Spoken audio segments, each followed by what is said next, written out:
जानकी वल्लभ राजा रामा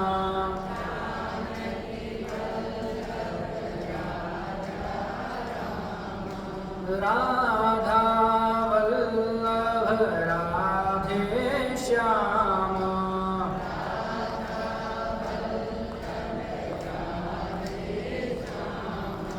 संकट मोचन कृपा निधाना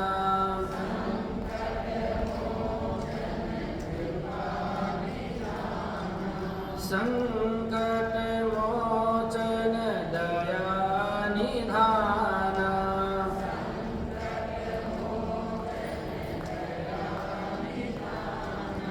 अपना दास बना लो राम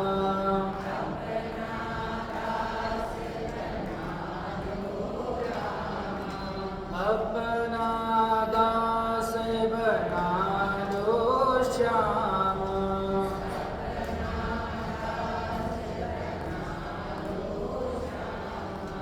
जय सिया राम जय जय सिया राम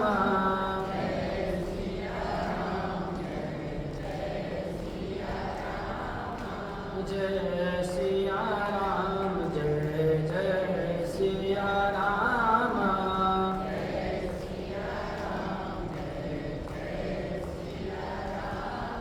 बोलिए सच्चिदानंद भगवान की सियावर रामचंद्र भगवान की श्री काशी विश्वनाथ भगवान की श्री राधा कृष्ण भगवान की जगत जननी जगदम्बे मैया की अनंत बलवंत श्री हनुमान जी महाराज की महर्षि श्री वाल्मीकि जी महाराज की कली पावनावतार गोस्वामी श्री तुलसीदास जी महाराज की श्री सद्गुरुदेव भगवान की सत्य सनातन धर्म की अधर्म का प्राणियों में विश्व का गौ माता की गौ हत्या ओम नमः पार्वती पतये हर हर महादेव भक्तवांछाकल्पतरु भक्तवत्सल दीनबंधु दया सिंधु सच्चिदानंद भगवान परमात्मा के पूरे चरणों में प्रणाम। परम पवित्र से भारत भूमि को वंदन। भारत भूमि में विद्यमान समस्त देवी देवताओं के पूरे चरणों में प्रणाम।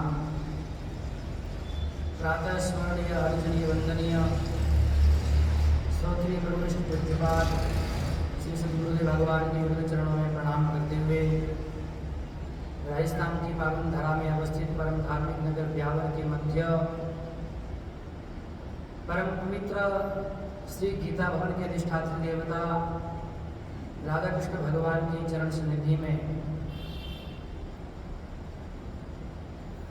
अखिल सृष्टि के कारण स्वरूप कौशल्यानंद वर्धन राघवेंद्र सरकार के दिव्याति दिव्य मंगलमय स्वरूप शब्द ब्रह्म रूपी श्री वांग्मय स्वरूप श्रीमद् रामचरितमानस ग्रंथराज का पावन आश्रय लेकर इस मानव तन को सफल करने के लिए और मानव जीवन का सर्वोत्कृष्ट फल सत्संग प्राप्त करने हेतु समुपस्थित समस्त श्रद्धामयी मातृशक्ति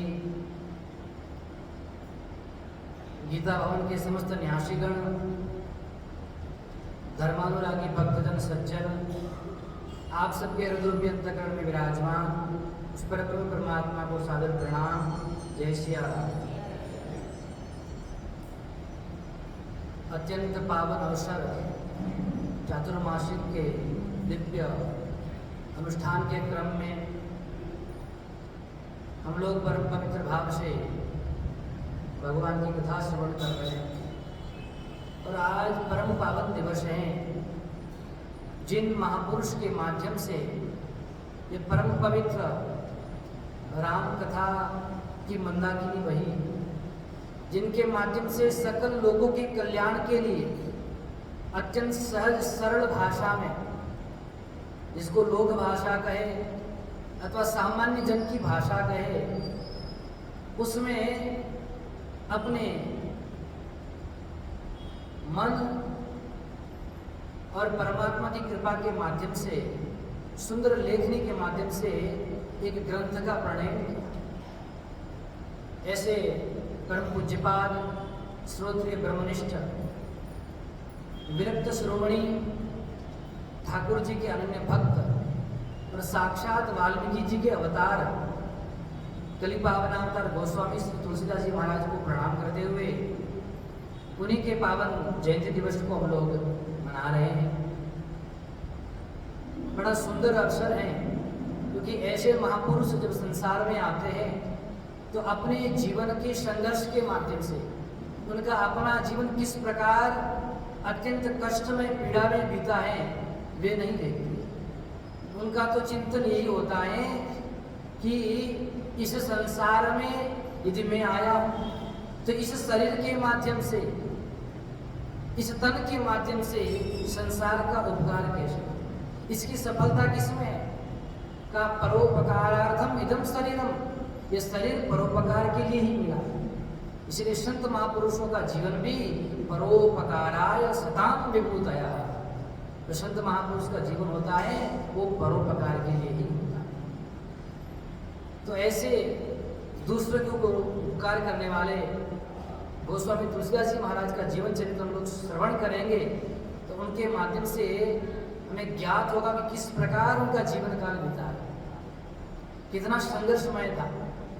आज यद्यपि हम लोग इतने सहज रूप से भगवान की कथा का श्रवण कर पा रहे हैं अथवा हम सब के मुख में भगवान की वाणी श्रीमद् रामचरितमानस के रूप में प्रस्फुटित हो रही है, निश्रित हो रही है, तो ऐसे महापुरुषों की कृपा है जिनके कारण हमको यह सुलभता प्राप्त हुई। परम पूज्यपाल कली पावनावतार गोस्वामी तुलसीदास जी महाराज का जन्म प्रयागराज के बांधा नामक जिले के निकट राजापुर ग्राम में माना जाता है, और वहां पर बताते हैं कौन से सन में 1554 कालिंदी के तीर श्रावण शुक्ला सप्तमी तुलसी धर्यो शरीर। सन 1554 तिथि सन में श्रावण शुक्ला सप्तमी के दिवस और परम पवित्र पतित पावनी कालिंदी मां यमुना जी के निकट उनका जन्म हुआ था, और उनके पिताजी परम पवित्र भाव से आत्माराम जी दुबे और परम पवित्र माता तुलसी मैया माता पिता थे। और जैसे ही जन्म लिया महाराज, और जन्म के समय मूल नक्षत्र था, और मूल नक्षत्र में जो प्रकट होते हैं उनका जीवन विशेष ही होता है, वे संसार में कुछ विशेष कार्य करके ही जाते हैं। तो मूल नक्षत्र में उनका जन्म हुआ, और जन्म जब हुआ इस प्रकार हुआ कि जिस प्रकार से 12 महीने का बालक होता है ना, हष्ट पुष्ट उनका शरीर दिखता था। और जन्म होने के बाद में कहते हैं प्रथम बार उन्होंने क्या उच्चारण किया? राम का उच्चारण किया। और जन्म से ही उनके मुख में 32 दांत विद्यमान थे। हम लोग देखते हैं कि संसार में जन्म से किसी के दांत नहीं होते, 32 ही प्राप्त नहीं होती, बाद में आती है। लेकिन तुलसीदास जी महाराज जैसे जन्म लिए, गर्भ से ही उनके मुख में 32 दांत विद्यमान थे। और इस प्रकार जब देखा उन्होंने कि तो इनके मुख में दांत हैं और मुखारविंद से राम बोला है, तो कुछ लोगों को संशय हो गया। तो इस प्रकार तो राक्षस ही उत्पन्न होते हैं, और कुछ लोगों की भ्रांतियाँ होती है, कुछ लोगों का ज्ञान होता है। इस समाज में ऐसे भी अज्ञानी लोग बहुत हैं जो एक दूसरे को क्या करते हैं? भड़काते हैं। अरे आपके घर में मूल नक्षत्र में ये बालक उत्पन्न हुआ है, अशुभ है, और अशुभ के सूचक अनेक हैं कि मुख में दांत है और बोलने लग गया, तो महाराज ये मंगलता का सूचक नहीं है, अमंगल होने वाला है। इसलिए आप तुरंत इसका परित्याग करिए। गांव वालों ने बहुत प्रेशर दिया, उनको परेशान किया, और इतना कहने के बाद जब लोगों के मन में भ्रम हो ही जाता, क्या पता हमारा कुछ अशुभ हो जाए हमारे जीवन में।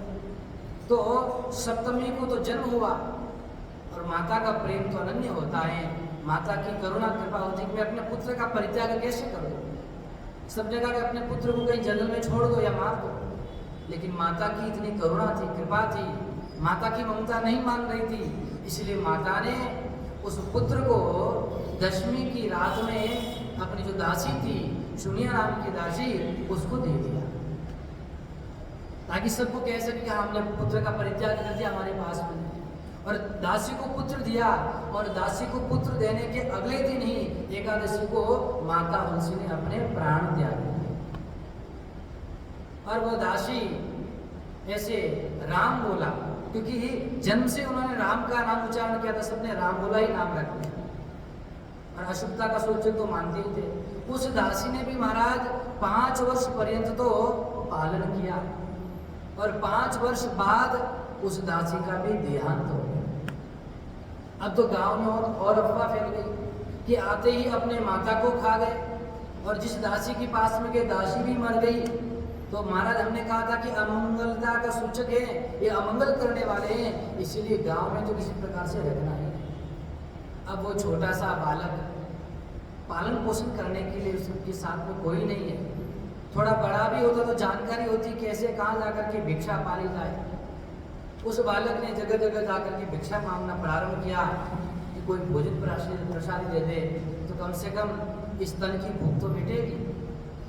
लेकिन जैसे ही जाते थे लोगों को पता चलता था ये तो वही राम बोला है जिसके जन्म लेते ही उनकी माँ मर गई, दासी मर गई। तो कोई भी लोग उनको भिक्षा देने के लिए तैयार नहीं होते थे, यहाँ तक कि डांट करके भगा देते थे कि भाग जाओ यहाँ से, परेशान, कोई भोजन देने के लिए तैयार नहीं। समाज की कैसी विडंबना है। समाज में कोई एक भ्रांति फैल जाती है तो उस भ्रांति के कारण बहुत दुख प्राप्त करना पड़ता है उस व्यक्ति को, जिस व्यक्ति के प्रति भ्रांति फैली हुई है। अब इस प्रकार से दुखी भूखा प्यासा भटक रहा इधर उधर, लेकिन परमात्मा जिसका कहते हैं इसका कोई नहीं, उसका परमात्मा होते हैं। तो भगवान शिव ने माता पार्वती को भेजा कि जाओ देवी उस बालक का पालन पोषण करो, उसको भोजन खवाओ, उसकी रक्षा करो। तो माता पार्वती साक्षात ब्राह्मणी का वेश धारण करके उस बालक का पालन पोषण करने के लिए धरती पर समय समय पर माता पार्वती आती थी और उनको भोजन खवाती थी। किस प्रकार के जीवन था उनका, इस साक्षात भगवान की कृपा से माता पार्वती भोजन पवाने आती। कुछ समय बाद बालक बड़ा हुआ और भगवान शिव ने परम पूज्यपाद अनंतानंद जी महाराज के शिष्य नरहरियानंद जी महाराज उनको भेजा और उनको संकेत किया अब जाकर के इस बालक को विद्यादान दिया जाए, इस बालक को कुछ शिक्षा दी जाए, बड़ा हो गया है। तो नरहरियानंद स्वामी जी आए और वे आकर के उस बालक को ले गए और जाकर के अयोध्या में गए। अयोध्या में जाकर के बढ़िया से उपनयन संस्कार कराया, परम पवित्र भाव से उनका यज्ञोपवीत संस्कार हुआ। यज्ञोपवीत संस्कार होने के बाद वैष्णव दीक्षा भी उनको प्राप्त कराई और शनि शनि वे अध्ययन करते हैं। इतने मेधावी छात्र थे, हमारे संस्कृत में कहते हैं एक श्रुत, अर्थात एक बार जिस पाठ को सुन लेते थे, गुरुदेव के मुखारविंद से निकली वाणी को सुन लेते थे, श्लोक को सुन लेते थे तो उनको याद हो जाता था, दूसरी बार सुनने की आवश्यकता नहीं होती। इतने मेधावी थे और गायत्री मंत्र तो कहा महाराज बिना सिखाए बोलने लग गए थे। तब जाकर के कहा कि उपनयन संस्कार हो जाए, उसके बाद में आप जप करें। तो उसके प्रभाव से और मेधावी हो गए और मेधावी होकर के बहुत खूब प्रेम से बड़े आनंद से अयोध्या में रहकर के अध्ययन किया। अयोध्या में जब अध्ययन हो गया तब उनको काशी जाने का विचार हुआ और काशी में गए, क्योंकि काशी विद्वानों की नगरी है, ज्ञान नगरी है, भगवान विश्वनाथ की नगरी है। तो परम पवित्र काशी में जाकर के उन्होंने अनंत जितने वेद शास्त्र उपनिषद हैं सबका अध्ययन किया। 15 वर्ष पर्यंत महाराज काशी में रह करके गोस्वामी तुलसीदास जी महाराज ने सारे वेद वेदांगों का अध्ययन किया, सब शास्त्रों का अध्ययन किया। और अध्ययन करने के बाद में जब संपूर्ण अध्ययन हो गया उनका, तब मन में विचार आया कि अब जो है मुझे अपने जन्मभूमि जाना चाहिए। जन्मभूमि का स्मरण आया कि मेरी जन्मभूमि कहाँ है। तो जानकारी हुई इस प्रकार से, गुरुदेव से पूछा तो आपकी जन्मभूमि वहाँ है।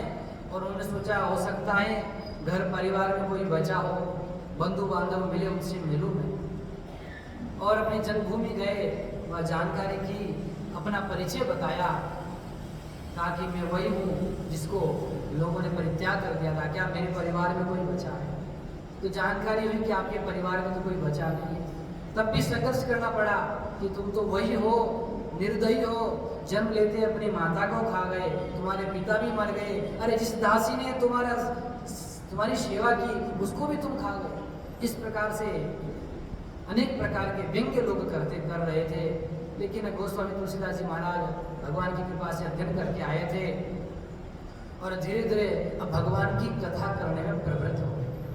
अब क्या किया जाए, बोले भगवान की कथा को जिस प्रकार से स्वयं भी सुनाएं और लोगों को भी सुनाना पड़ा। वाल्मीकि रामायण को कहना धीरे धीरे प्रारंभ किया, क्योंकि उस समय तो रामायण लिखी नहीं थी। तो वाल्मीकि रामायण की कथा को सरल भाषा में, हिंदी भाषा में कथन करते थे और सब लोग महाराज जी की कथा को सुनते थे। विद्वान तो थे, कथा सुनते सुनते प्रचार प्रसार हुआ कि अच्छे विद्वान हैं, ब्राह्मण बालक हैं। तो 1583 में ज्येष्ठ शुक्ल पक्ष की त्रयोदशी को भरद्वाज गोत्रोत्पन्न कन्या रत्नावली के साथ में उनका विवाह हुआ। और रत्नावली भी परम सुंदरी, परम आज्ञाकारी, परम विनीता और अपने पति की आज्ञा का पालन करने वाली थी। परम पवित्र भाव से सेवा करती थी। और एक बार उनको अपने मायके जाना था। तुलसीदास जी महाराज से पूछा भी तो उन्होंने कहा कि आप मत जाओ, मैं कैसे रहूँगा आपके बिना, मैं आपके बिना रह नहीं पाऊँगा। एक दो बार उनके भाई भी लेने आए, लेकिन तुलसीदास जी महाराज ने मना कर दिया कि नहीं, अभी यहीं रहना। तो एक बार की बात है, गोस्वामी जी कथा करने के लिए गए हुए थे और पीछे से उनके भाई आए, बोले चलो बहना अब जा करके 2 दिन रह करके वापस आ जाना, कोई बात नहीं। गोस्वामी तुलसीदास जी महाराज जैसी कथा करके आए, घर में देखा कि देवी नहीं है। देवी तो कहाँ चली गई, मायके चली गई है। अब महाराज गोस्वामी जी व्याकुल हो गए, परेशान हो गए, अरे देवी कहाँ गई, कहाँ गई। फिर जानकारी हुई आसपास पूछ करके, तो पता चला कि मायके चले गए। इतने व्याकुल हो गए विरह में महाराज। उस समय जब सायंकाल का समय था, सायंकाल के समय गोस्वामी तुलसीदास जी महाराज उस यमुना के किनारे पहुंचे और उस समय अत्यंत तीव्र वर्षा हो रही थी, घनघोर घटा छा रही थी और यमुना जी अपने तीव्र वेग में बह रही थी। इतनी उफान मार रही थी कि कोई भी केवट उस यमुना जी के निकट जाने के लिए भी डर रहा था। गोस्वामी जी ने कहा भैया मुझे उस पार जाना है, मुझे उस पार उतार दो। अरे बाबा आपको मरना है क्या, अरे आप तो मरेंगे साथ में, हमको भी जो है इस यमुना जी में बहा देंगे, हम नहीं मरना चाहते। आप देख नहीं रहे हो कितने उफान पर यमुना जी है, आप धैर्य रखिए, जब शांत हो जाएगी तब जाना। लेकिन जो विरह वेदना होती है, उस विरह वेदना में, उस प्रेम की वेदना में व्यक्ति को कुछ और नहीं दिखता है, बस मुझे उनकी प्राप्ति करनी है, यही लक्ष्य होता है, चाहे बीच में कितने भी विघ्न आ जाए। अब गोस्वामी जी ने तय तो कर ही लिया था, मुझे जाना है, मुझे जाना है। अब जाना है तो धीरे धीरे यमुना जी के निकट जा रहे थे और निकट जा रहे थे तो देखा कि उन्होंने एक लकड़ी सी दिख रही है, बड़ा ठूठ दिख रहा है और उस ठूठ पर बैठ करके उन्होंने उसको पार कर दिया। यमुना जी तो पार हो गई और पार करके फिर गए तो वहाँ भी घनघोर बारिश हो रही थी। अब देवी जी के घर में कैसे जाए, तो कहा कि वृक्ष था, वृक्ष पर एक रस्सी लटक रही थी, उस रस्सी को पकड़ करके घर में चढ़े और वहां पहुंच गए देवी रत्नावली के पास में, वहां चले गए। और वहां जैसे गए तो वहां जाकर के देवी ने पूछा कि प्रभु आप आए कैसे। मैं जब आई थी उस समय तो यमुना जी तीव्र वेग में बहने वाली थी, अत्यंत तीव्र बहाव था, आप कैसे आए। तो गोस्वामी जी ने कहा रात अंधियारी जाए पहुंचे ससुरारी, वो रात अंधियारी जाए पहुँचे ससुरारी। जाग बोली प्रिया प्यारी तुम्हें पार कियो कौन है, तुम्हें पार कियो कौन। अपनी प्रिया ने पूछा, रे आपको पार किसने किया? मैंने सुना था अत्यंत तीव्र वेग से बारिश हो रही, यमुना जी बह रही है। तो तुलसीदास जी महाराज ने कहा, मुओ मानव पकर आयो सरिता को तर, आयो सरिता को तर। रजू जाने विषधर, रजू जाने विषधर चढ़ी, आयो तेरे भवन चढ़ी, आयो तेरे भवन पायो पति परिणाम। पत्नी ने तन तपायो, पायो पति परिणाम। कहा कि हे देवी, मैं जब यमुना जी में उतरा तो मुझे एक मुर्दा दिखा। उस मुर्दे को जो हम कह रहे थे ठूठ है महाराज, वो ठूठ नहीं था, वो तो साक्षात मुर्दा था। और मुर्दे के ऊपर बैठ करके तुलसीदास जी महाराज ने यमुना जी को पार किया। उनको पता ही नहीं चला, बाद में जब पार हो गए तब पता चला मैं मुर्दे पे बैठ गया, भान भी नहीं था। फिर जब वो घर पे चढ़े तो कहा, मैंने इसको रस्सी समझा था, रज्जू जान करके सर्प विषधर को पकड़ करके तेरे भवन में आ गया। जब इतना सुना रत्नावली ने, उनके तो होश उड़ के मारा। मुर्दे पर बैठकर यमुना जी पार की और विषधर सर्प को पकड़कर मेरे भवन आए। डर गई और कहा कि इतना प्रेम, धन्य तुम्हारो प्रेम पिया को, धन्य तुम्हारो प्रेम पिया को, कहत हिया भर आयो पायो पति परिणाम। पत्नी ने तने तपायो, पायो पति परिणाम। ये जाना कि हे पतिदेव आपका प्रेम धन्य है। आपने प्रेम के वशीभूत न तो मुर्दे को देखा, ना विषधर सर्प को देखा, आपको किसी का भान ही नहीं रहा। इतना धन्य प्रेम और मेरे लिए धन्य है, धन्य है। उसी समय जब कहते परमात्मा कोई न कोई कृपा कर दे, किसी न किसी रूप में परमात्मा हमको संकेत करते हैं। तो माताओं के कितने रूप होते हैं? नव दुर्गा होती ही माता है। कभी भी कोई भी रूप धारण कर सकती हैं। कभी काली बन जाएगी, कभी दुर्गा बन जाएगी, कभी शैलपुत्री, ब्रह्मचारिणी, कुष्मांडा, अलग स्कंद माता, अलग अलग प्रकार से 9 रूप धारण करने वाली मैया है। उस मैया को अलग रूप धारण आया और मानो साक्षात दुर्गा बन गई। और दुर्गा बन करके उनके मुखारविंद से एक ही वाणी निश्चित हुई। क्या वो कहा देवी ने? अस्थि चर्ममय देह तासन ऐसी प्रीत, जो होती श्री राम सो तो न होती भवभीत। हे स्वामी, आपने इस हाड़ मांस में अस्थि चर्म का बना हुआ, इसमें क्या मारा? रक्त मांस हड्डी के ढेर पर मड़ा हुआ है चाम। रक्त मांस हड्डी के ढेर पर मड़ा हुआ है चाम।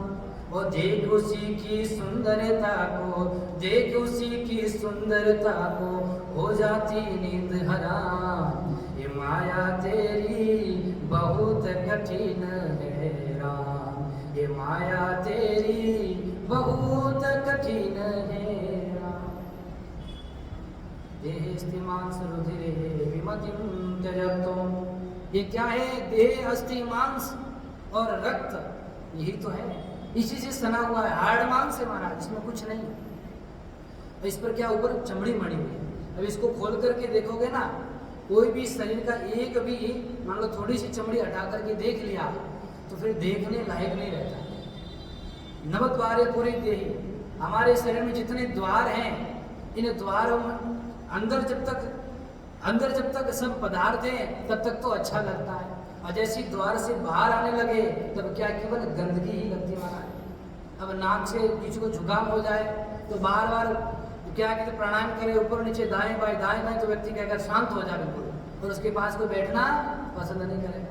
कान किसी का बहने लग जाए महाराज, अरे कहेंगे आपका कान बहुत गंद मार रहा है, इलाज करा के हमारा, दूर बैठो थोड़ा। बताओ, इतना सुंदर लग रहा था जब तक अंदर से जो उसकी क्या कहते ना, ये गंदगी बाहर नहीं आ रही थी। कान वही है तो कितनी गंदगी बताओ शरीर में। किसी को उल्टी हो जाए तो हमारा, अरे सब गंदा कर दिया, पूरा धोना पड़ेगा, शुद्ध कर दिया। बताओ कितनी गंदगी भरी हुई है। ये कान बाहर थोड़ी है, सब अंदर भरी हुई है, लेकिन जब बाहर आती है तब घृणा होती है। हम इसमें दोष दर्शन करते ही नहीं है। हम कहते हैं वाह कितना सुंदर शरीर है, कितनी सुंदर आंखें, कितना सुंदर चेहरा, चमक रहा है, देखो महाराज दिव्यमान हो रहा है। लेकिन ये भगवान ने चमड़ी नहीं होती, मड़ा हुआ है चाम।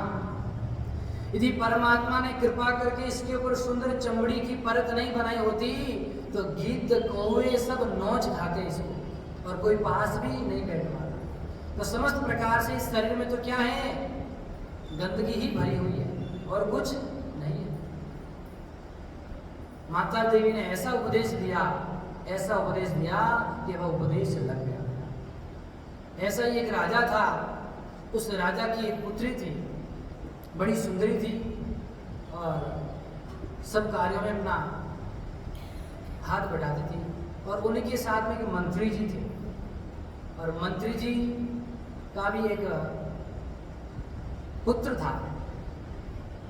और एक बार मंत्री जी का जो पुत्र था वह भी आया उनके साथ में। उस पुत्र को क्या हो गया, जैसी राजा की पुत्री को देखा उनको प्रेम हो गया। ऐसी सुंदरता तो मैंने जीवन में कभी देखी नहीं, मैं प्राप्त करना चाहता हूँ इस सुंदरता को, मैं उनसे विवाह करना चाहता हूँ। और महाराज मंत्री जी भी परेशान, रात दिन क्या करे, दुखी।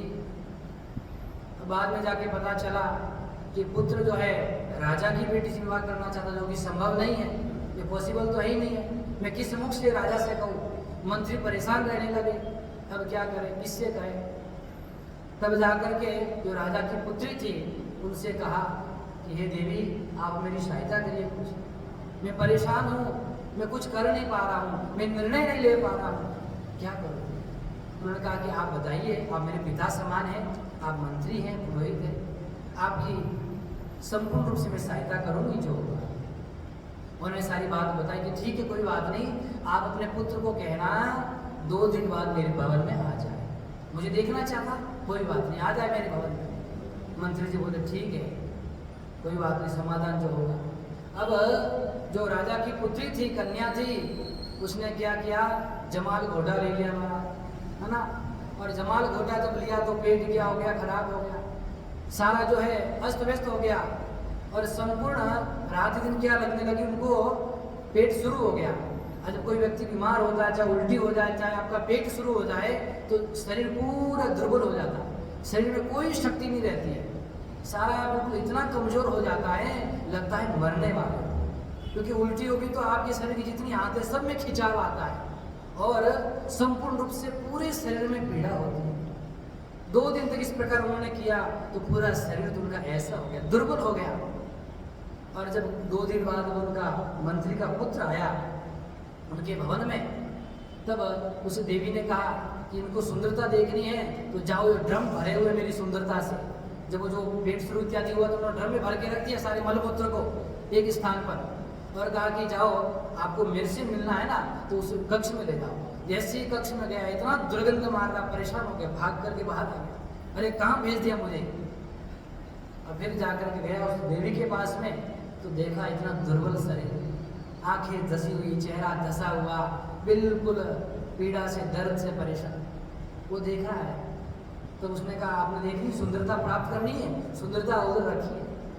तब उसे समझ में आ गया कि तुम जिस सुंदरता को देख करके आकर्षित हुए थे वो सारी की सारी सुंदरता धरी की धरी रह गई, ये तो केवल हाड़ मांस है, इस मलमूत्र के अलावा शरीर में कुछ नहीं भरा हुआ है।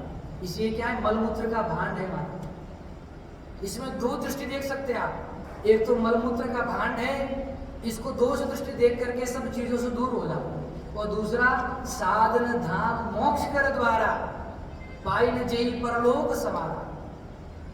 ये साधनों का धाम है, इसको पाकर के आपने परलोक नहीं सवारा तो कहाँ जाएंगे, नरक में जाएंगे। तो गोस्वामी तुलसीदास जी महाराज को ऐसा उपदेश दिया, अस्थि चर्ममय देह तासन ऐसी प्रीति, यदि ऐसा प्रेम राम जी से कर दे तो होती न भवभीति। आप जो संसार सागर में आए हैं ये भवबाधा आपकी मिट जाती। यह बात गोस्वामी तुलसीदास जी महाराज को लगती। जैसो प्रेम कियो पति हमसो, हरि सो क्यों न कियो रे। चले जात वैकुंठ लोक में, जहाँ हरि को दरबार सजोरे। पायो पति परिणाम पत्नी ने तने तपायो, पायो पति परिणाम। इस प्रकार से महाराज गोस्वामी तुलसीदास जी महाराज को ये बात लग गई और लगने के बाद में उन्होंने देवी को प्रणाम किया। हे देवी, आपने मेरी आंखें खोल दी, आपने मुझे नया जीवन दिया, आपने मुझे वास्तविकता से परिचय कराया। मैं आपको प्रणाम करता हूँ, आप धन्य हैं, आप तो मेरी गुरु हैं, आपने मुझे ऐसा ज्ञान प्रदान किया। और देवी को प्रणाम करके गोस्वामी तुलसीदास जी महाराज वहाँ से निकल पड़े और फिर अब जा कर के किसी आश्रम में गए और जा कर के भजन में लग गए। संन्यास लिया और भजन करने लग गए। महाराज भजन करते करते करते करते भगवान की कृपा से अंतःकरण निर्मल हो गया, पवित्र हो गया, क्योंकि परमात्मा की कृपा से प्रेरणा मिली है। और अंतःकरण पवित्र होते होते उस बाद में गोस्वामी तुलसीदास जी महाराज ने खूब साधना की, अनेक प्रकार की। अब देखो किस प्रकार से साधना भी कैसे नहीं होती। संपूर्ण भारतवर्ष की कलिपावनावतार गोस्वामी तुलसीदास जी महाराज ने 3 बार परिक्रमा की। 3 बार। कितनी बार? 3 बार। संपूर्ण भारतवर्ष को देखा, इस भूमि का दर्शन तो करो, कैसे कैसे संत इस भूमि पर हैं, कैसे कैसे भक्त इस भूमि पर हैं। फिर उत्तराखंड में गए, उत्तराखंड में जाकर के बद्रीनाथ गए, 4 धाम के दर्शन किए। बद्रीनाथ में जाकर के नर नारायण भगवान के साक्षात दर्शन हुए। नर नारायण भगवान ने आशीर्वाद दिया। श्री वेदव्यास जी के पास में गए, वेदव्यास जी के दर्शन हुए, गजानन जी भगवान के दर्शन हुए और ठाकुर जी के दर्शन तो बाद में होते ही हैं। भगवान शंकर ने कृपा की कि बाल्यकाल से ही माता पार्वती का सहयोग मिला। माता पार्वती की कृपा से धीरे धीरे जीवन आगे बढ़ा उनका। और इस प्रकार देखिए 1554 विषय से लेकर के 1631 वर्ष पर्यंत कितना समय हो गया? 77 वर्ष हो गए। जब 77 वर्ष की आयु हो गई, इस 77 वर्ष की परिपक्व अवस्था में गोस्वामी तुलसीदास जी महाराज ने 1631 में श्रीमद् रामचरितमानस को क्या किया? प्रकट किया। 77 वर्ष की परिपक्व अवस्था में कितनी साधना हुई, कितना जीवन में तप हुआ, साधना हुई, उपासना हुई, इन सब का सार रूप गए तो गोस्वामी तुलसीदास जी महाराज ने अपने जीवन की संपूर्ण तपस्या को इसमें लगा दिया। तब जाकर के वो यह दिव्य ग्रंथ हमारे सामने प्रकट हुआ। गोस्वामी जी ने यह प्रकट कराया। हमारा किस प्रकार से प्रकट किया? कहा परम पवित्र भाव से गोस्वामी तुलसी करपात्री जी महाराज, उनका जो नियम था वे क्या करते थे? काशी में ही चातुर्मास का नियम था उनका। प्रतिवर्ष उनका जो चातुर्मास होता था वे काशी में करते थे और काशी में ही रहते थे। और चातुर्मास के मध्य में उनका नियम था कि मैं केवल संस्कृत में ही वार्तालाप करूंगा और संस्कृत में ही वार्तालाप करते थे। लेकिन जब प्रवचन करते थे तो बीच बीच में मानस की चौपाया कहा करते थे। अब आसपास के लोग थे, उन्होंने कहा महाराज ये कैसा है? संस्कृत का नियम ले रखा है और मानस की चौपाया बोल रहे हैं, तो आपका तो नियम खंडित हो गया। लेकिन उनको बोलने की किसी की हिम्मत नहीं। उनके साथ में परम रामानुजाचार्य देवनायकाचार्य जी महाराज परम पवित्र भाव से करपात्री जी महाराज श्री के दक्षिण बाबू थे और परम पूज्य महाराज श्री उनका बड़ा सम्मान करते थे। ये भी बड़े विद्वान थे, तो ये करपात्री जी महाराज श्री को बहुत मानते थे। तो इन्होंने निवेदन किया, महाराज श्री काशी में इस प्रकार की चर्चा है कि आप यदि संस्कृत बोलने का नियम लिए हैं तो मानस की चौपायों का अर्थ संस्कृत में बता दीजिए, बोलने की आवश्यकता नहीं है, आपका नियम खंडित हो गया। ऐसा लोग चर्चा कर रहे हैं। तब उन्होंने जैसे सुना, उनके नेत्रों में अश्रुपात होने लगे। कहने लगे ये मानस की चौपाया केवल हिंदी की वाक्य नहीं है, अरे ये तो साक्षात सामवेद की ऋचाएं हैं। सामवेद की ऋचाओं के बराबर मानस की चौपाया है, उससे कम नहीं है। इसलिए मैं इनको तो हिंदी मानता ही नहीं हूँ, मैं तो साक्षात वेद की ऋचा मानता हूँ। इसलिए इनका मैं प्रवचन में इनकी व्याख्या करता हूँ, इनका वर्णन करता हूँ, इनका उच्चारण करता हूँ। इस प्रकार से मानस की चौपाया साक्षात वेद के समान है। ये प्रकट कैसे हुई? कहा किसी व्यक्ति ने कहा कि महाराज अब प्रकट हो गई मानस, गोस्वामी तुलसीदास जी महाराज ने लिख दी, लेकिन इसका लेखन कहाँ हुआ? यद्यपि अयोध्या में बैठ करके लिखी, लेकिन लिखने के बाद में यदि गोस्वामी तुलसीदास जी महाराज काशी में नहीं आते, ज्ञान नगरी में नहीं आते, तो संपूर्ण विश्व में इसका प्रचार प्रसार नहीं होता। गोस्वामी तुलसीदास जी महाराज काशी में आकर रहने लगे और वहीं पर जो अपनी दिव्य कथा का, भगवान की कथा का स्वयं क्या करते थे, लिखा था उसका वाचन करते थे। अब वहाँ के विद्वानों ने देखा, काशी के विद्वानों ने, कि इन्होंने एक नया ग्रंथ लिख दिया है और हिंदी में लिख दिया है, तो महाराज हमारे जो बनाए हुए संस्कृत के वेद, पुराण, उपनिषद, गीता, महाभारत, ये सारे के सारे संस्कृत में ग्रंथ हैं, और इन्होंने तो सबका सब सार रूप मानस में लिख दिया, हिंदी में लिख दिया, तो लोग इनको क्यों पढ़ेंगे? इनकी महत्ता कम हो जाएगी, इनका महत्व कम हो जाएगा। इसलिए विद्वानों ने उनका खूब विरोध किया, सारे विद्वानों ने विरोध किया। आप ये कार्य नहीं कर सकते, आप इसका प्रकाशन नहीं कर सकते। महाराज जो अच्छा कार्य होता है ना समाज में, लोग उसी का विरोध करते हैं, क्योंकि जो व्यक्ति परमपिता परमात्मा के दिव्य मार्ग का पथिक होता है और श्रेष्ठ मार्ग पर चलता है, तो समाज सदैव उसका विरोध करता है। समाज ने सदैव ऐसे व्यक्तियों को विरोध किया है जो सत्यता पर चलता है, जो सत्य पर चलता है। तो सारे विद्वानों ने अनेक प्रकार से विरोध किया, और विरोध करने के बाद कहा कि आपकी ग्रंथ को हम सम्मति तब ही देंगे, आपकी ग्रंथ को तभी प्रकाशित होने देंगे, या आपकी ग्रंथ को तभी चलने देंगे जब काशी के परम विद्वान, तत्कालीन परम पूज्यपाद श्रोत्य ब्रह्मनिष्ठ श्री मधुसूदन सरस्वती जी महाराज वे यदि सहमति दे दे, तो आपके ग्रंथ को हम क्या कर देंगे? स्वीकार कर देंगे। अन्यथा हम स्वीकार करने वाले नहीं है। खूब विरोध करने लगे। अब उन्होंने कहा, महाराज ये विद्वान पुरुष है, ये क्यों सहमति देंगे? ये तो हमारा पक्ष रखेंगे। विद्वान उनके पास में गए, महाराज श्री के पास में, कहा, महाराज श्री प्रणाम, देखिए ऐसा ऐसा एक महात्मा आया है, वो अलग ही एक रास्ता चला रहा है, हिंदी में ग्रंथ लिख रहा है, सारा सार उसमें लिख दिया है, चौपाया लिख दिया है। अब आपके पास आएगा ग्रंथ लेकर के, आप उसका विरोध कर देना, बस आप इतना कर देना, आप सहमति मत देना। लेकिन संत महापुरुष होते हैं ना, तो वे तो हर किसी की बात में थोड़ी आते हैं। उनका अपना जीवन, अपनी साधना, अपना अनुभव, अपना चिंतन। तो उन्होंने कहा, देखिए आपकी बात ठीक है, लेकिन जब तक मैं स्वयं उस ग्रंथ को आद्योपांत देख नहीं लूंगा, तब तक मैं निर्णय देने वाला नहीं। वे आग्रही नहीं थे, दुराग्रही नहीं थे, परंतु सत्याग्रही थे। उन्होंने कहा, मैं सत्य के पक्ष को रखने वाला हूँ। यदि महापुरुष ने ऐसा कुछ दिव्य लिखा है, जिसको लिख करके आप सब लोग ऐसा कर रहे हैं, तो निश्चित रूप से मैं उसका देखूं तो सही, अवलोकन तो करूं, देख करके मैं निर्णय लूंगा सही है या गलत है। आप ग्रंथ उपलब्ध कराओ। हाँ महाराज जी, बिल्कुल हम उपलब्ध कराएंगे। ग्रंथ ले गए तुलसीदास जी महाराज से, और उस ग्रंथ को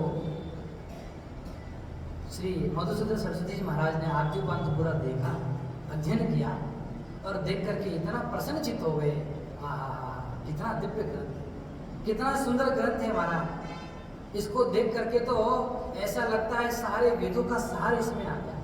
इतना सुंदर विवेचन, और वो भी पद्य के रूप में एक एक विषय का विस्तार से वर्णन किया, वेदांत के सारे गूढ़ रहस्य, उन गूढ़ रहस्य को बताया, भगवान का निर्गुण स्वरूप, सगुण स्वरूप। तब उन्होंने उस ग्रंथ पर अपना प्रशस्ति लिखा। आप रामचरितमानस पढ़ते हैं कि नहीं पढ़ते? आपने घर में रखा है? सबने रखा है तो पुस्तक खोल करके देखना। जब मानस में परिचय आता है गोस्वामी तुलसीदास जी महाराज का प्रारंभ में, तो वहां पर ये श्लोक लिखा हुआ है, और ये जो श्लोक है परम पूज्यपाद श्री मधुसूदन सरस्वती जी ने अपने हाथ से लिखा, अपने हाथ से श्लोक को लिखा है प्रशस्ति पत्र के रूप में। आनंद कानने यस्मिन् जंगमस्तुलसी तरो कविता मंजरी भाति, कविता मंजरी भाति राम भ्रमर भूषिता। कहा, आनंद रूपी कानन वन में, बनारस को आनंद कानन भी कहते हैं, आनंद वन भी कहते हैं, जहाँ आनंद ही आनंद है। इस आनंद रूपी वन में क्या है? चलता फिरता तुलसी का पौधा है। तुलसी की पूजा करते हैं आप लोग, तो वो तुलसी की पौधे क्या है? स्थिर है। और ये जंगम अर्थात चलते फिरते हुए तुलसी के पौधे हैं, इस चलते फिरते हुए तुलसी के पौधे पर, क्योंकि जो तुलसी का पौधा होता है उसमें मंजरी भी होती है, उसकी छोटी छोटी शाखाएं भी होती है। उस मंजरी पर कौन आते हैं? भ्रमर आते हैं ना, रस लेने के लिए। तो ये जो चलता फिरता तुलसी का पौधा है, इस चलते फिरते हुए तुलसी के पौधे पर कविता रूपी मंजरी लगी हुई है। कौन सी? मानस रूपी कविता रूपी मंजरी लगी हुई है। और इस कविता रूपी मंजरी पर राम रूपी भ्रमर आकर के सदैव विभूषित होते हैं, मंडराते रहते हैं। महाराज ये दिव्य श्लोक परम पूज्यपाद मधुसूदन सरस्वती जी ने लिख करके प्रशस्ति पत्र दे दिया कि दिव्य ग्रंथ है, इसका कोई विरोध कर नहीं सकता है। अब जब लिख दिया, सारे विद्वान छटपटाने लगे, परेशान होने लगे। अरे महाराज, ये तो दोनों महात्मा हैं, दोनों साधु संत, दोनों बाबा जी एक हो गए, हमारी बात तो मानी नहीं इन्होंने। ये दोनों साधु जी एक हो गए, अब क्या करें? हमें तो इनके ग्रंथ को स्वीकृति देनी ही नहीं है। खूब विरोध किया विद्वानों ने।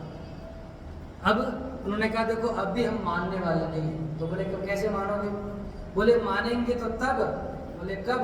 जब साक्षात भगवान विश्वनाथ आपको स्वीकृति दे देंगे। जब भगवान विश्वनाथ स्वीकृति दे देंगे तब ही हम मानेंगे, हम ऐसे मानने वाले नहीं। अब विद्वानों ने चाल चली, देखो महाराज, अपनी बुद्धि लगाई, लेकिन भगवान परमात्मा जिस पर कृपा करते हैं, भगवान शंकर ने स्वयं लिखी है श्री राम की कहानी, तो विद्वान फिर कहां से बीच में करे आना कहानी? तो महाराज अब उन्होंने निर्णय किया क्या कि भगवान विश्वनाथ तो स्वयं स्वीकृति देने वाले नहीं है, न रहेगा बांस न बजेगी बांसुरी। भगवान विश्वनाथ आएंगे नहीं, प्रकट होने वाले नहीं है, स्वीकृति देने वाले नहीं है, और अपना काम बन जाएगा, अपना मत पुष्ट हो जाएगा। हम फिर जो विद्वान जीत जाएंगे, इनकी पुस्तिका हम क्या करेंगे? विरोध कर देंगे। सारे जितने चारों वेद, 18 पुराण, 6 शास्त्र, सारे उपनिषद, जितने वैदिक शास्त्र हमारे थे, सारे ग्रंथों को ला करके भगवान विश्वनाथ के गर्भगृह में रख दिया। और सबसे नीचे इस रामचरितमानस की जो परम पवित्र पोथी है, इस ग्रंथ को नीचे रखा। और सायंकाल का समय था और रख करके ताला लगा दिया मंदिर में, गर्भगृह के मंदिर को बंद कर दिया। और सारे विद्वान जितने थे बैठ करके अपने अपने वेद पाठ करने लगे। राजा जो थे काशी नरेश भी वहां बैठे, क्योंकि इतना बड़ा विवाद हो गया है, इस विवाद को सुलझाना है तो हमारा कोई चोरी ना कर ले, कोई कुछ छल कपट ना कर ले। इसलिए राजा स्वयं उस संपूर्ण रात्रि उस मंदिर में बैठे भगवान के दिव्य दरबार में। और जितने ब्राह्मण थे, सारे ब्राह्मणों ने वेद पाठ करना प्रारंभ कर दिया। कोई ऋग्वेद के ब्राह्मण थे, उन्होंने ऋग्वेद का पहले प्रारंभ किया, फिर यजुर्वेद, सामवेद, अथर्ववेद, एक एक वेद का सारे ब्राह्मण क्रम से पाठ करने लगे। और पाठ करते करते महाराज उनका गला सूख गया, क्योंकि वेद पाठ करने में अत्यंत शक्ति लगती है। सबसे अधिक शक्ति यदि लगती है तो बोलने में लगती है। संसार का कोई भी कार्य करो, सबसे अधिक आपकी शक्ति का क्षय होता है तो वाणी के माध्यम से ही होता है। अब सारे ब्राह्मणों ने अपना अपना वेद पाठ प्रारंभ किया। रात्रि पर्यंत गणानाम अनेक प्रकार से सारे विद्वान जो है वेद पाठ कर रहे हैं। और गोस्वामी तुलसीदास जी महाराज क्या कर रहे हैं? श्री राम जय राम जय जय राम, श्री राम जय राम जय जय राम, श्री राम जय राम जय जय राम, श्री राम जय राम जय जय राम, ओम श्री राम जय राम जय जय राम, श्री राम जय राम जय जय राम, श्री राम जय राम जय जय राम, श्री राम जय राम जय जय राम।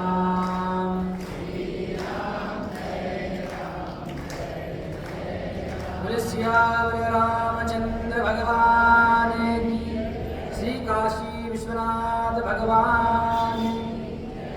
संपूर्ण रात्रि पर्यंत महाराज ब्राह्मणों ने वेद पाठ किया खूब उच्च उच्च स्वर से कि भगवान किसी भी प्रकार से हमारी बात का मान रखे।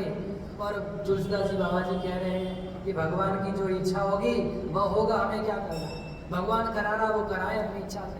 राजा भी बैठे हैं, अन्य संत महापुरुष भी बैठे हैं। और जैसे ही प्रातःकाल भगवान विश्वनाथ का पट खुला, द्वार खुला और विप्र देवता ने जो पुजारी थे राजा भी साथ में गए कि तुम कुछ आनाकानी ना कर लो। और जैसे ही जाकर के देखा सारे ग्रंथों के वेद शास्त्रों के नीचे जो पोथी विद्यमान थी वो सबसे ऊपर रामचरितमानस की पोथी अपने आप आ गई, अपने आप उपस्थित हो गई। ये भगवान विश्वनाथ की कृपा है। इससे भगवान विश्वनाथ ने स्वीकृति दे दी। इतना ही नहीं, भगवान विश्वनाथ ने क्या किया, उस पर हस्ताक्षर भी कर दिया। क्या लिखा उस पर? सत्यम शिवम सुंदरम। ये भगवान विश्वनाथ ने आज्ञा दे दी। क्या कहा कि ये केवल आशीर्वादात्मक ग्रंथ नहीं है, ये हस्ताक्षरित ग्रंथ भी है। तब जाकर के सारे विद्वानों ने गोस्वामी तुलसीदास जी महाराज को जाकर के प्रणाम किया कि प्रभु आप कोई ईश्वरी विभूति है। तो भगवान विश्वनाथ की कृपा से ये दिव्य ग्रंथ सब संसार में प्रकाशित हुआ।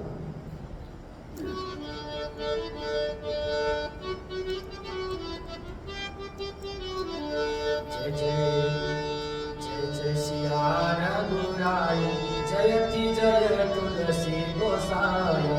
जय जय सिया रघुराई, जयति जय तुलसी गोसाई। जय जय सिया रघुराई, जयति जय तुलसी। आगम निगम पुराण निचोड़े, आगम निगम पुराण निचोड़े। अद्भुत कही कविताई, जयति जय तुलसी गोसाई। जय जय सिया रघुराई, जयति जय तुलसी गोसाई। इसमें क्या क्या है? आगम निगम वेद पुराण सबको इसमें तुलसीदास जी महाराज ने कर दिया। और किस प्रकार से ये बनाया? छंद सोर था सुंदर दोहा, छंद सोर था सुंदर दोहा। रुचिर चारु चौपाई, रुचिर चारु चौपाई। जयति जय तुलसी गोसाई। जय जय सिया रघुराई, जयति जय तुलसी गोसाई। और भगवान शिव ने क्या क्या हस्ताक्षर कर दिए? सत्यम शिवम सुंदरम लिखी के, सत्यम शिवम सुंदरम लिखी के। शिव जी ने मोहर लगाई, शिव जी ने मोहर लगाई। जय जय जय सिया रघुराई, जय जय सिया रघुराई। जयति जय तुलसी गोसाई। जय जय सिया रघुराई, जयति जय तुलसी गोसाई। बोले काशी विश्वनाथ भगवान की। साक्षात भगवान शंकर ने इस परम पवित्र ग्रंथ पर हस्ताक्षर कर दिए और हस्ताक्षर करके सत्यम शिवम सुंदरम लिख दिया। यही सत्य है, ये सुंदर है और शिव अर्थात कल्याणदायक है। ये ऐसा दिव्य ग्रंथ क्या है? गोस्वामी जी तुलसीदास जी महाराज का मानस है। तो ऐसे परम पवित्र भाव से गोस्वामी तुलसीदास जी महाराज ने अपने जीवन के संपूर्ण तपस्या, साधना, उपासना, उसका सार रूप जो है हम सब आपको प्रदान किया है। हम सब उनके बड़े बड़े आभारी हैं, बड़े कृतज्ञ हैं। तो परम पूज्यपाद महाराज जी को याद करते हैं, बार बार वंदना करते हैं। ऐसे महापुरुषों के कारण ही हमारे जीवन में क्या है, ऐसा सुंदर अवसर आया। फिर अकबर के काल के समय अनेक प्रकार से उनको त्रास दिया गया और उसके बाद में दर्शन कब हुआ भगवान का, ठाकुर जी का। अपनी साधना कर रहे थे, ग्रंथ तो प्रकाशित हो गया। प्रकाशित होने के बाद में कहते हैं, जो आप मानस में भी कथा पढ़ेंगे कि प्रतिदिन सोच के लिए जाते थे। इस पार गंगा जी के रहते थे, लेकिन सोच के लिए उस पार जाते थे, दूर। और जाते जाते सोच का बचा हुआ जो जल था एक वृक्ष में डाल देते थे। और उस वृक्ष में डालते डालते उस वृक्ष में लगा था प्रेत। और प्रेत प्रकट हो गया, प्रसन्न हो गया कि आपने मेरी प्यास बुझाई। अब प्रकट होकर के उस प्रेत ने कहा कि आप आज्ञा करें, मैं आपके लिए क्या सेवा करूं। तब गोस्वामी तुलसीदास जी महाराज ने कहा, मुझे तो कुछ नहीं चाहिए, मुझे तो परमात्मा चाहिए। भगवान का दर्शन करा सकते हो तो बताओ। बोले महाराज भगवान का दर्शन तो हम कहाँ करा पाए, हम तो स्वयं दूर रहते हैं। जो भगवान का नाम लेता है भूत प्रेत निकट नहीं आवे, जब महावीर नाम सुनावे। जब भगवान के भक्त का नाम सुनाते तो हम निकट नहीं आते, तो भगवान का नाम जो लेता है उसके पास हम जा नहीं सकते, और भगवान का दर्शन हम नहीं करा सकते, लेकिन भगवान के भक्त का आपको संकेत बता देंगे कि भगवान के जो भक्त हैं वे आपको भगवान का दर्शन करा सकते हैं, मैं मार्ग दिखा दूंगा। तो उन्होंने बड़े दिव्य प्रकार से बताया कि आप कथा जब करते हैं, कथा करते समय आप ध्यान देना कि उस समय सबसे प्रथम कथा सुनने के लिए कथा प्रारंभ होने से पूर्व आ जाते हैं, और कथा जब समाप्त होती है सबके बाद में जाते हैं। और एक अत्यंत वृद्ध होंगे, उनके शरीर में अनेक प्रकार की पीड़ाएं होंगी, रोग युक्त होंगे, घोड़ी कह सकते हैं। इस प्रकार के एक बुजुर्ग आएंगे और वही साक्षात क्या है, हनुमान जी महाराज है।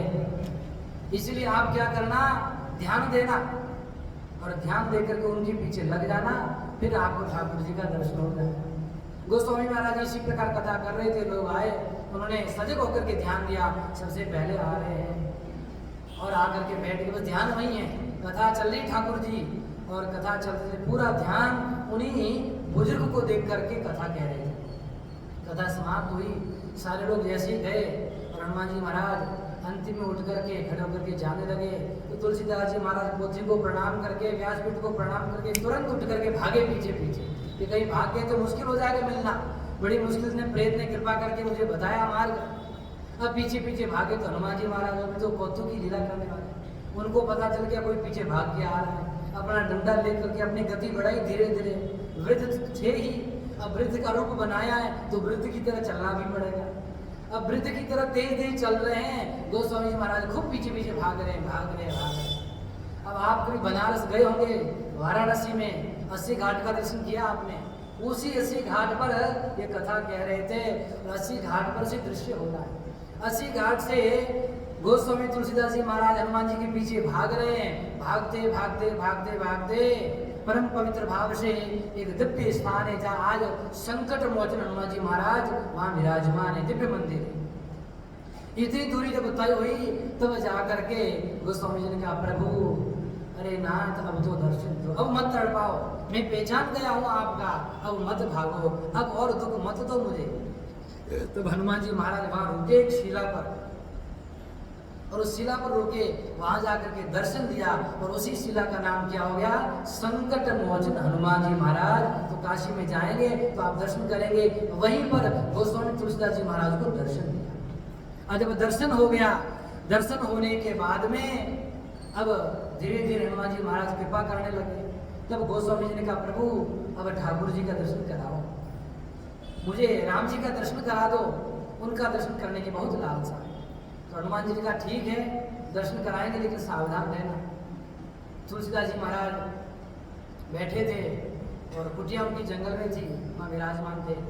तो एक समय जब बैठे थे, सायंकाल का थोड़ा समय था, उसमें 2 राजकुमार अश्व पर सवार होकर के आए, और गोस्वामी जी भजन कर रहे थे, बैठे बैठे ऐसे देख रहे थे अपने आसपास के वातावरण को, और उन्होंने देखा भी कि 2 राजकुमार सुंदर अश्व पर बैठ करके जा रहे हैं।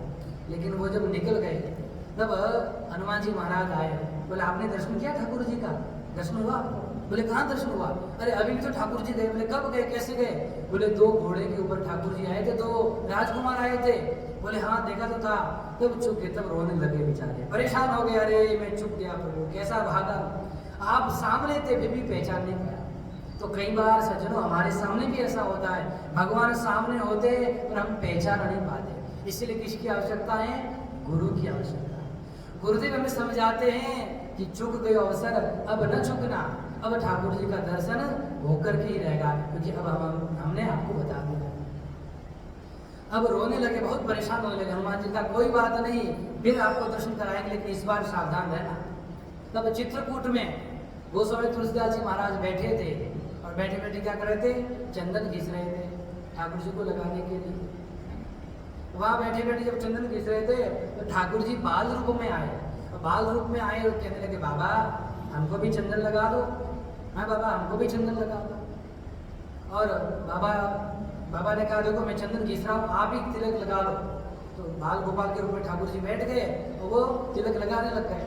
और उसी समय आप पहचान नहीं पाए, तो हनुमान जी महाराज ने कहा, इस बार फिर चुप जाएंगे, फिर रोएंगे, तो फिर मेरे पास ही आएंगे कि दर्शन कराओ। कराना मुझे ही पड़ेगा।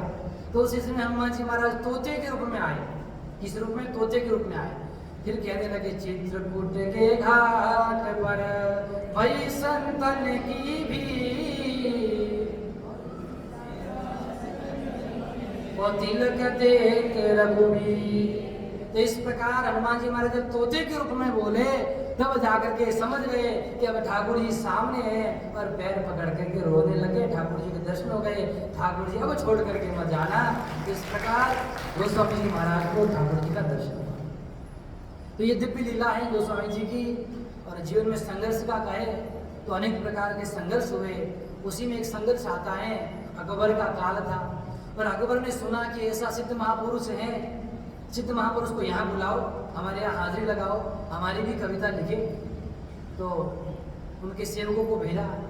तो तुलसीदास जी महाराज ने कहा कि हम तो एक को ही राजा मानते हैं, हमारे राजा तो एक ही राजा राम, बाकी दुनिया में कोई राजा नहीं, कोई ईश्वर नहीं है, और एक का ही आदेश मानते हैं। तुम कोई बादशाह नहीं हो, तुम बादशाह होंगे अपने लिए, लेकिन हमारा बादशाह तो एक ही है, हम आने वाले नहीं है। संदेश भिजवा दिया। फिर जबरदस्ती सैनिक आए, पकड़ करके ले गए उस महल में। और जब पकड़ करके ले गए तो गोस्वामी जी को कहा कि अब तुम हमारे लिए कविता लिखो, हमको सुनाओ। बोले हम तो भगवान को ही सुनाते और किसी को सुनाते नहीं। तब जाकर के इनको जेल में बंद कर दिया। बोले कैद कर दो इनको। जब कैद किया उस समय कहते हैं गोस्वामी तुलसीदास जी महाराज ने अपने गुरुदेव श्री हनुमान जी महाराज को याद किया, और उसी समय हनुमान चालीसा का भी लेखन हुआ, हनुमान चालीसा को भी प्रकट किया। और जैसे हनुमान चालीसा का गायन किया, और गायन करते ही महाराज तुरंत वानर सेना आगे हनुमान जी महाराज की चारों तरफ से अकबर के महल को घेर लिया, और सब सैनिक भागने लगे। सबको बंदर जितने थे, वानर सेना थी, सब ने परेशान, किसी को बढ़िया से प्रसाद देने लग गए। अब अकबर डर गया। अब कह रहा क्या हो गया, क्या हो गया? मंत्रियों से पूछने लगा। सबने कहा महाराज आपने जिस भक्त को उठा के लाया है उसी भक्त की सेना आई है, अब छोड़ दो तो बच जाओगे, तो जल्दी लाओ, बाहर निकालो इनको। और गोस्वामी जी को प्रणाम किया, और प्रणाम करने के अनंतर उनको बढ़िया से प्रेम पूर्वक विदा किया। तो ये गोस्वामी तुलसीदास जी महाराज की भक्ति, उनकी शक्ति का सबका प्रमाण हमारे सामने है। तो ऐसे परम पूज्यपाद गोस्वामी जी को हम लोग बार बार प्रणाम करते हैं, जिनके कारण हम लोग दिव्य कथा सुन पाते हैं। जो लोग कहते हैं महाराज कि गोस्वामी जी महाराज ने पक्षपात किया, क्या कहते हैं? पक्षपात किया। अथवा जो लोग कहते हैं कि पत्नी के डांटने पर उन्होंने मानस लिखी है, तो उन लोगों के लिए जवाब यह है, यदि पत्नी के डांटने पर मानस लिखी है तो संसार में बताओ जितने सदग्रस्त हैं सबको पत्नी ने डांटा कि नहीं डांटा, तो सारा संसार तुलसीदास नहीं बन जाता हमारा? बताओ कितने तुलसीदास बन जाते हैं? तो बना आजकल कोई? ये तो भगवान की कृपा है कि भगवान ने देवी जी को माध्यम बनाया। और कुछ लोग कहते हैं जब पत्नी ने डांटा तो रामचरितमानस में स्त्री की बुराई की है, का स्त्री के विरोध में लिखा है। बीच में बहुत प्रसंग चला था ना, ढोल अखबार शूद्र पशु नारी सकल ताड़ना के अधिकार। तब मूर्खों को ज्ञान तो है नहीं है, मूर्खों ने ग्रंथ पढ़ना है नहीं है, और बिना देखे बिना जाने क्या विषय क्या प्रसंग है, अब उनको यही नहीं पता ये प्रसंग कहाँ का है, ये चौपाई कहाँ की है, क्या विषय चल रहा है। बस नारी का नाम आ गया तो महाराज बोले यहाँ नारी जी का जो है तुलसीदास जी ने विरोध किया।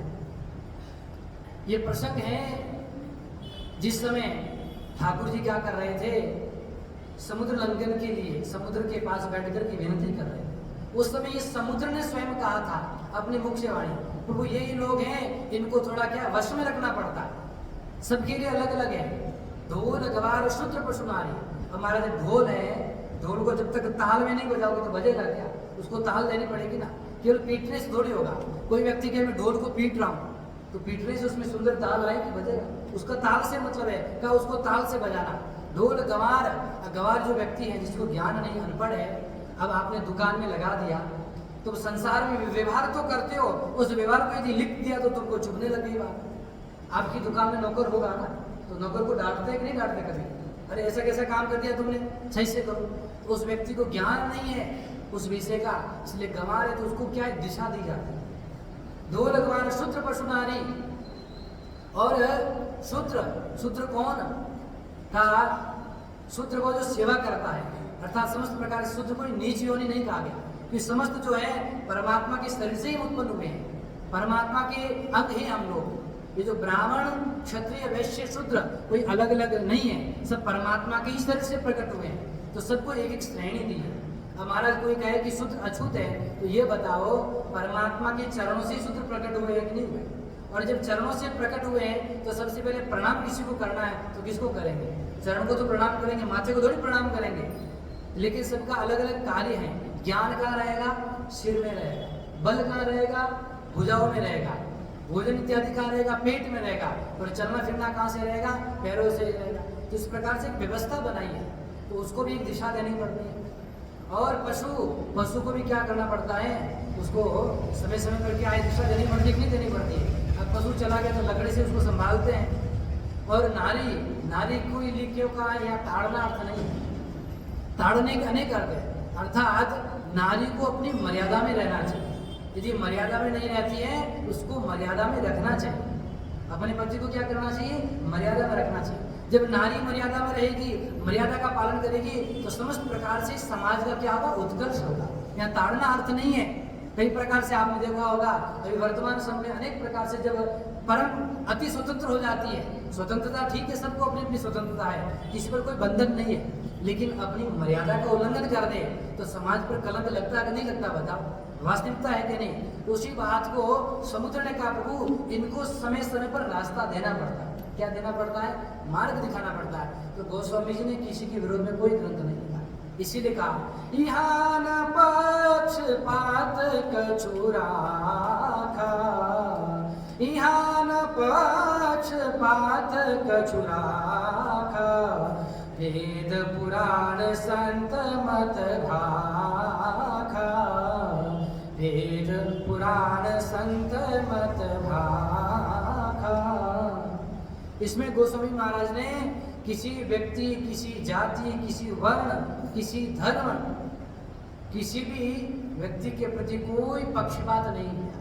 क्या किया इन्होंने? कहा वेदों ने, पुराणों ने, उपनिषदों ने और जितने संत महापुरुष हैं उनके मत को ही यहाँ लिखा है। इसलिए प्रारंभ में मंगलाचरण में श्लोक में भी कहा था, नाना पुराण निगमागम सम्मतम यत् रामायणे निगदितं क्वचिदन्यतोऽपि स्वान्त सुखाय तुलसी रघुनाथ गाथा आसा निबंध मतिमांगुलमातरोति। नाना पुराण, सारे पुराणों का सार लिखा। इसलिए गोस्वामी जी ने बड़े दिव्य प्रकार से, बड़े भाव से, बड़े आनंद से हम सब लोगों के कल्याण के लिए इस दिव्य ग्रंथ का प्रणयन किया है। ऐसे संतों को बार बार प्रणाम करते हैं। आज हम लोग जयंती मनाते हैं। जयंती क्यों मनाई जाती है? इसलिए मनाई जाती है, ऐसे जो भी संत महापुरुष हुए हैं, ऐसे महापुरुषों को याद करने से हमारे जीवन में कोई न कोई प्रेरणा हमको प्राप्त हो, हमें भी जीवन में उत्कर्षता की ओर प्राप्ति हो, हमारे जीवन में उत्कर्ष हो, आध्यात्मिक उन्नति हो। भौतिक उन्नति तो संसार में कर लेते हो, लेकिन आध्यात्मिक उन्नति के लिए संतों के जीवन चरित्र को बार बार पढ़ना चाहिए। क्यों पढ़ना चाहिए? क्योंकि उनके जीवन में जितने संघर्ष आए, जितनी दुर्गम परिस्थितियां आई, उन दुर्गम परिस्थितियों में भी उन्होंने भगवान के ऊपर जो विश्वास था उस विश्वास को टूटने नहीं दिया। उस विश्वास के साथ में अपने लक्ष्य पर अटल रहे, अपने लक्ष्य पर अड़िग रहे। इसलिए ऐसे संत महापुरुष हमें सिखाते हैं कि हमारे जीवन में भी कितनी परिस्थितियां आए। अब ये बताओ, तुलसीदास जी महाराज के जीवन में आई हुई परिस्थितियां बहुत ज्यादा कठिन है या हमारे जीवन की परिस्थितियां कठिन है? उस समय तो यहाँ तक था कि दुष्टों का शासन था, यवनों का शासन था। उन दुष्टों ने, यवनों ने भजन पर प्रतिबंध लगा दिया था। आप तिलक लगाओगे तो महाराज क्या होगा? कर देना पड़ेगा। जजिया कर टैक्स लगा दिया था दुष्टों ने। उस समय इतनी विकट परिस्थिति थी, लेकिन फिर भी भक्तों ने अपने जीवन में परमात्मा प्राप्ति का जो लक्ष्य है, साधना, उपासना, धर्म, दया, शमदम, तितिक्षा, इनका परित्याग नहीं किया। हमारा तिलक की बात आई तो तिलक पूजा यदि करते हैं, बिना तिलक की पूजा करते तो पूजा आपकी विफल है। आप लोगों ने तो तिलक लगाना ही छोड़ दिया। कथा तो सुनते हैं, भगवान के मंदिर भी जाएंगे पर तिलक नहीं लगाएंगे, शिखा नहीं रखेंगे, सब समाप्त हो गया। जनेऊ नहीं पहनेंगे। तो महाराज जब सुबह उठते हो, स्नान करते हो, स्नान करने के बाद पहले तिलक लगाओ, तिलक करने के बाद पूजा करो। बिना तिलक के चांडाल मुख होता आपका, इसलिए तिलक लगा करके ही पूजा करनी चाहिए। लोग क्या करते, उल्टा करते। किसी व्यक्ति के घर गया था, मुझे बोले महाराज तिलक कब लगाना चाहिए? मैंने कहा पूजा के पहले तिलक लगाना चाहिए, बाद में पूजा करनी चाहिए। नहीं महाराज हम लोग तो कब लगाते हैं? बोले जब पूजा पूरी हो जाती है तब मंदिर में जाते हैं, पूजा हो गई अब तिलक लगाए। तो बिना तिलक के पूजा का फल भी नहीं मिलता, इसलिए प्रातःकाल उठ करके तिलक लगाइए। ये मस्तक किस लिए दिया परमात्मा ने? इतना सुंदर मस्तक दिया है तो परमात्मा के नाम का तिलक तो लगा लो, है? पहचान तो हो जाए कि परमात्मा के भगत हो। भाई सर्टिफिकेट होना चाहिए ना कि किसके हो, वर्ण कर चुका आप, आपका जो वर्ण हो चुका है, आप परमात्मा के भक्त हो। तो इस प्रकार से सनातन संस्कृति के जो सारे चिन्ह हैं या सनातन संस्कृति के धर्म के जो मूल सिद्धांत हैं उनको जीवन में पालन करो धीरे धीरे। अब हम लोग गोस्वामी जी का दिव्य चरित्र श्रवण कर चुके हैं। श्रवण करने के अनंतर कल विचार कर रहे थे हम लोग किस प्रकार माता सती को संशय हुआ, उसका विचार आज भी चल रहा है, कल भी चल रहा था और कल भी चलेगा, क्योंकि संशय का निराकरण होना जरूरी है। संशय जल्दी समाप्त थोड़ी होता, क्योंकि भगवान की कथा नहीं सुनोगे तो संशय कैसे समाप्त होगा? तो उसको हम संशय को निराकरण करेंगे धीरे धीरे, कल पूरा निराकरण हो जाएगा। आज तो गोस्वामी जी ने अपने जीवन चरित्र के माध्यम से हमें बताया कि सदैव अपने एक लक्ष्य पर अड़िग रहो, यह प्रेरणा हमें देते हैं। भगवान के बन करके रहो, अपने मन की कथा भगवान, अपने मन की व्यथा भगवान को सुनाओ। तो भगवान की कथा क्या करो, अपने मन को सुनाओ। गोस्वामी जी ने कितने ग्रंथ लिखे हैं? 12 ग्रंथावली है, 12 ग्रंथ लिखे। उसमें से एक परम पवित्र भाव से विनय पत्रिका है। उस विनय पत्रिका को जब लिख रहे थे, लिखने से पूर्व गोस्वामी जी महाराज कहाँ थे? 80 घाट पर विराजमान थे। जब 80 घाट पर बैठे हुए थे तो कलयुग आकर के उनको दुख देने लगा, परेशान करने लगा, बार बार त्रास देने लगा अनेक प्रकार से। तब जब कोई आपको कष्ट दे, दुखी करे, तो किसका स्मरण करना चाहिए? गुरुदेव याद आते हैं। कौन? गुरुदेव।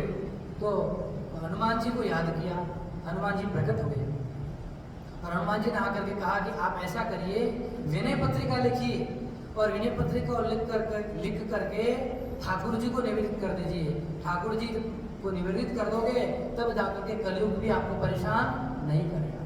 तो गोस्वामी जी ने विनय पत्रिका को बड़ा दिव्य प्रकार से लिखा। जिस व्यक्ति को अपने जीवन में काम क्रोध मद लोभ को दूर करना है, अब परमात्मा के पथ में बढ़ना आगे, तो प्रतिदिन विनय पत्रिका के 1 या 2 पद को पढ़ना चाहिए, प्रतिदिन पढ़ना चाहिए। घर में आधा घंटा तो मिलता है ना, संसार के सारे कार्यों को छोड़ करके आधा घंटा निकालो, 10 मिनट निकालो, विनय पत्रिका के 1 या 2 पद प्रतिदिन पढ़ो, तो आपके जीवन में वैराग्य उत्पन्न होगा, आपके जीवन में आपको विवेक उत्पन्न होगा सने सने, और संसार के प्रति जो आसक्ति है वह भी कम होगी। तो ये जब लिख करके ठाकुर जी को निवेदित किया तो रामचंद्र जी ने क्या किया? उस पर हस्ताक्षर। इस रामचरित मानस पर तो भगवान शिव ने हस्ताक्षर किए और विनय पत्रिका पर साक्षात राघव रायेंद्र ने हस्ताक्षर करके उनको आश्वासन दिया, अब आपको जो है ये कलयुग परेशान नहीं करेगा। तो भगवान के ऐसे दिव्य दिव्य ग्रंथ गोस्वामी जी ने लिखे हैं, उनका हम लोगों ने आज चिंतन किया। कल पुनः मानस में हम लोग चिंतन करेंगे, माता सती के उस संशय का छेदन करेंगे। और माता सती का संशय नहीं है, वो तो प्रत्येक व्यक्ति का संशय है। तो माता सती तो क्या बनी है? माध्यम बनी है, निमित्त बनी है।